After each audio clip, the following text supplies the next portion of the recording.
Assalamualaikum warahmatullahi wabarakatuh. Perkenalkan, nama saya Nazu Habibah dari kelas Administrasi Bisnis 4C dengan NIM 233081100. Tujuannya dibuatkan video ini untuk memenuhi tugas UAS mata kuliah Manajemen Operasional dengan dosen pengampu Bapak Sofyan Sauri SABMA. Di sini saya akan menjelaskan kembali hasil PPT dari 3 kelompok. Yang pertama yang saya akan jelaskan yaitu ada kelompok 1 mengenai desain barang dan jasa. Langsung saja saya jelaskan untuk materi pertama yaitu desain barang dan jasa dari kelompok pertama. Desain barang dan jasa merupakan proses kreatif yang mencakup perencanaan, pengembangan, dan penyempurnaan produk atau layanan untuk memenuhi kebutuhan pelanggan dan meningkatkan daya saing perusahaan. Dalam proses ini perlu mempertimbangkan fungsi, estetika, ergonomi, keamanan, serta kepuasan pelanggan. Ada beberapa poin yang kelompok 1 jabarkan. Yang pertama yaitu ada pemilihan dan proses desain. Pemilihan barang atau jasa harus berdasarkan kebutuhan pasar, analisis kompetitor, dan pertimbangan fungsi, biaya, serta keunggulan yang kompetitif. Proses desain juga meliputi beberapa tahapan. Yang pertama ada ide, penelitian, pengembangan konsep, perencanaan, pelaksanaan, dan pasca produksi. Untuk poin yang kedua yaitu ada pengembangan produk baru. Produk baru dikembangkan seiring perubahannya teknologi, pasar, hingga preferensi konsumen. Metode yang digunakan meliputi rumah kualitas, perekayasaan konkuren, manufakturabilitas, dan perekayasaan nilai.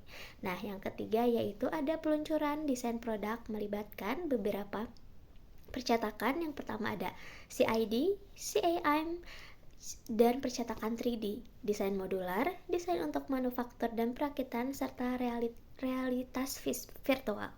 Yang poin keempat yaitu ada strategi pengembangan. Ada 2 strategi, internal dan eksternal. Untuk internal yaitu berisi inovasi dan perbaikan produk. Untuk strategi eksternal yaitu ada aliansi, ventura bersama, atau akuisisi teknologi. Nah, yang selanjutnya yaitu ada poin kelima tentang produk, pendefinisian produk. Jadi, ini tuh termasuk dokumen-dokumen penting ya, seperti ada gambar teknik, tagihan material, rencana rute produksi, perubahan desain, hingga manajemen konfigurasi.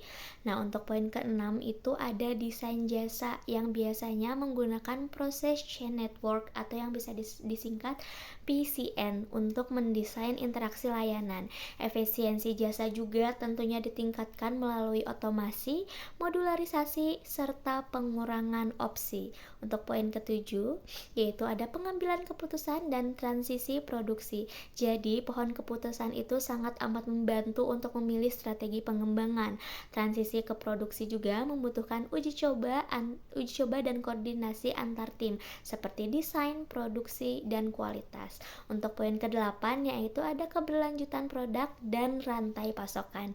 Jadi, desain dan produksi berkelanjutan mengutamakan penggunaan daur ulang, terus ada energi ramah lingkungan, dan supply chain berkelanjutan fokus pada efisiensi, transparansi, dan kerjasama antar pihak. Untuk poin terakhir yaitu ada regulasi dan standar.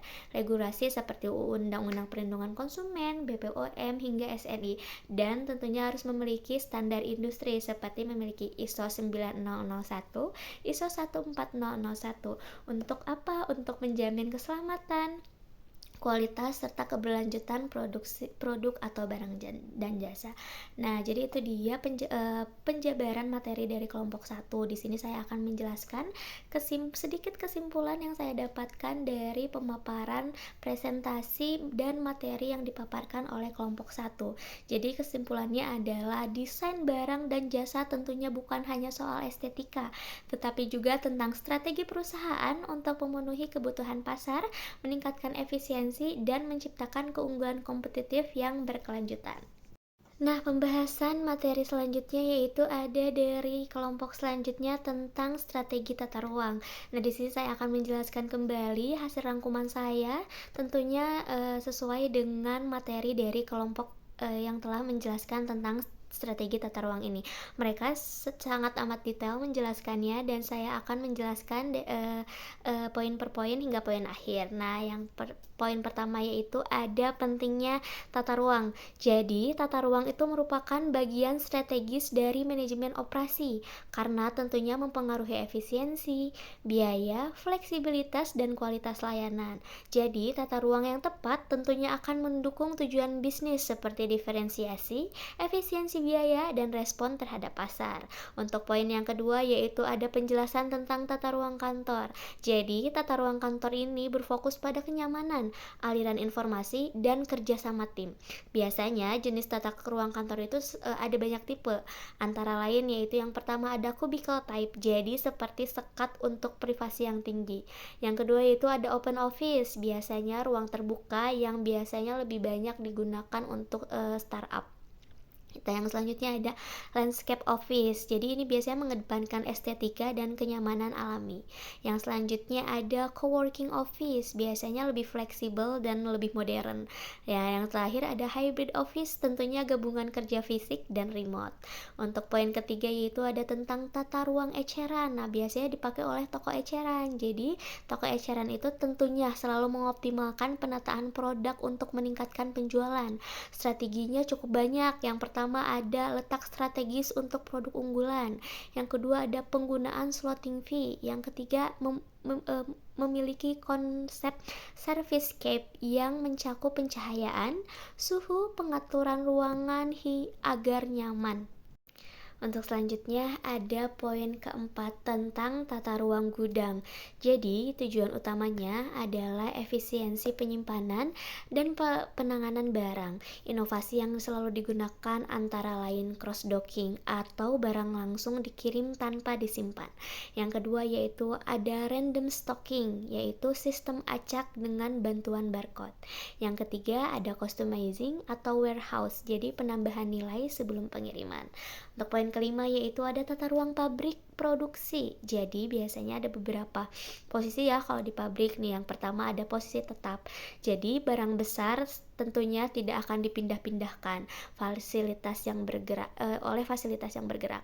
Nah, yang selanjutnya itu ada berorientasi pada proses. Jadi ini tuh biasanya cocok untuk produk beragam disusun berdasarkan alur kerja. Yang ketiga yaitu ada berorientasi produk atau repetitif. Jadi ini tuh kayak produksi massal yang hemat biaya tetapi kurang fleksibel. Contohnya seperti apa? Contohnya seperti software untuk mendesain tata ruang Craft, AutoCAD atau Flexsim. Nah, yang keenam yaitu ada sel kerja atau work cell. Jadi work cell ini tuh kayak kelompok mesin dan pekerja untuk proses produksi yang spesifik. Memiliki keuntungan tentunya seperti apa? Hemat ruang dan biaya, alur kerja yang efisien, keterlibatan dan produktivitas pekerja yang meningkat. Nah, ada poin terakhir yaitu tentang keseimbangan lini perakitan. Jadi, proses ini itu membagi pekerjaan secara merata di setiap stasiun untuk menghindari bottleneck dan meningkatkan output. Konsep pentingnya yaitu waktu, siklus, dan jumlah minimum stasiun kerja. Nah, jadi itu dia adalah beberapa penjelasan tentang strategi tata ruang. Nah, jadi di sini langsung saja izinkan saya untuk menyimpulkan dari materi strategi tata ruang ini. Jadi, strategi tata ruang ini tentunya berperan sangat amat penting dalam mendukung efisiensi operasional, kenyamanan kerja, dan pengalaman pelanggan serta keunggulan kompetitif. Jadi, pemilihan jenis tata ruang harus disesuaikan tentunya dengan karakteristik produk, proses, dan tujuan organisasi. Baik, dilanjutkan oleh materi terakhir. Di sini saya akan menjelaskan kembali ringkasan materi tentang pemeliharaan. Nah, jadi langsung saja saya akan jelaskan. Pemeliharaan adalah semua aktivitas untuk menjaga peralatan agar tetap berfungsi optimal. Jadi, keandalannya adalah probabilitas mesin akan bekerja baik selama periode atau waktu tertentu. Yang kedua yaitu ada tujuan pemeliharaan. Menurut TPM India dan Jepang, Institute of Plant Maintenance, tujuan utama pemeliharaan yaitu memperpanjang umur fasilitas, menjamin ketersediaan dan keandalan mesin, menjaga keselamatan pengguna, dan mengurangi biaya stok suku cadang dan meningkatkan efisiensi operasional. Yang selanjutnya yaitu ada jenis-jenis pemeliharaan terencana, yaitu yang pertama ada preventive maintenance, yaitu seperti pemeliharaan rutin dan berkala. Yang kedua ada predictive maintenance, yaitu berdasarkan kondisi aktual si mesin itu sendiri. Yang ketiga ada opportunity maintenance, yaitu saat ada kesempatan produksi berhenti. Yang keempat yaitu ada overhaul, yaitu perbaikan besar. Nah, yang selanjutnya ada tidak terencana atau corrective maintenance atau run to failure. Jadi diperbaiki hanya saat kondisinya rusak. Nah, yang keempat ada strategi pemeliharaan. Jadi, agar strategi ini berhasil, tentunya dibutuhkan SDM yang kompeten dan terlatih. Perencanaan dan identifikasi, tahu penyebab kerusakannya apa, tahu sistem pemeliharaannya seperti apa, dan tentunya harus terkomputerisasi atau CMMS. Jadi itu adalah perencanaan suku cadang, riwayat, perbaikan, dan jadwal kerja. Nah, di poin selanjutnya kita akan membahas tentang rumus-rumus penting yang ada di dalam pemeliharaan. Tentunya nih, banyak sekali rumus yang wajib atau misalkan harus digunakan untuk si pemeliharaan ini.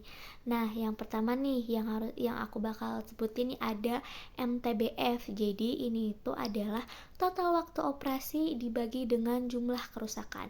Yang kedua ada MTTR, yaitu total waktu perbaikan dibagi dengan jumlah kerusakan. Nah, yang selanjutnya ada availability, sama dengan MTBF dibagi MTBF ditambah MTTR.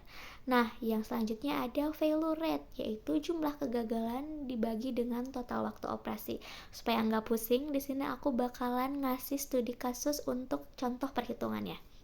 Jadi, misalkan ada mesin rusak 9 kali dalam 180 hari. Nah, perhitungannya itu gimana? Jadi, MTBF-nya adalah 160 jam, yang artinya mesin rusak. Nah, ada mesin rusak setiap 160 jam. Nah, yang kedua, perhitungan MTTR sama dengan 3 jam. Dan ada perhitungan availability-nya sama dengan 98,1%. Dan ada failure rate-nya sama dengan 0,00625, yaitu kerusakan per jam. Jadi, pentingnya pemeliharaan nih. Pemeliharaan yang baik tentunya akan meningkatkan produktivitas dan menurunkan kerugian tentu, dan menjaga reputasi perusahaan. Jadi, kegagalan mesin sebetulnya dapat menyebabkan kerugian yang sangat amat besar, baik di finansial maupun di operasionalnya. Baik, mungkin hanya itu saja yang bisa dapat saya sampaikan. Mohon maaf apabila banyak kekurangan dalam segi pemateri, pembahasan materi, atau ada salah kata, salah penyebutan dalam menyebutkan sebuah kalimat atau sebuah singkatan.